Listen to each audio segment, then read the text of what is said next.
The ruling families wanted to kill Muhammad while they still could, so 7 sons, one from each family, were sent in the middle of the night to stab the Prophet while he slept. But he was way ahead of them, and when they burst into the house, Muhammad was gone.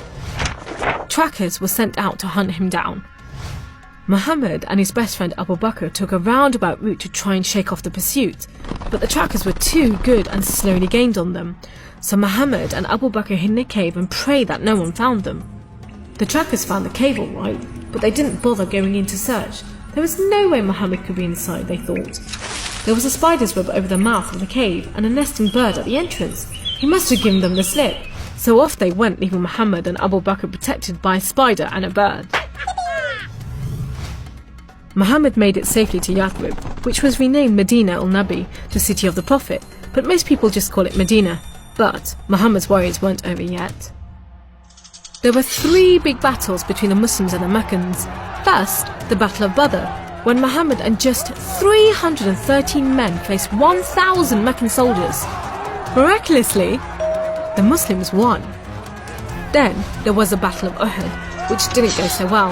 Some of Muhammad's men disobeyed his orders and ran off during the battle to raid the Meccans' camp, and so the Muslims were outmaneuvered. Then there was the Battle of the Trench.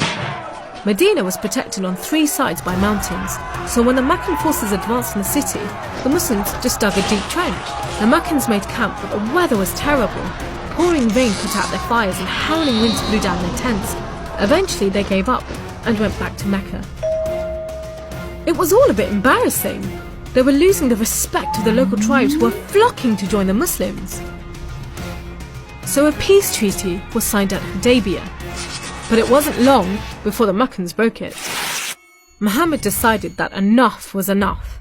By now he had over 10,000 men, so he led them across the desert to Mecca. The ruling families realized they'd made a huge mistake, but it was too late. All they could do was surrender and hope that the Muslim army killed them quickly.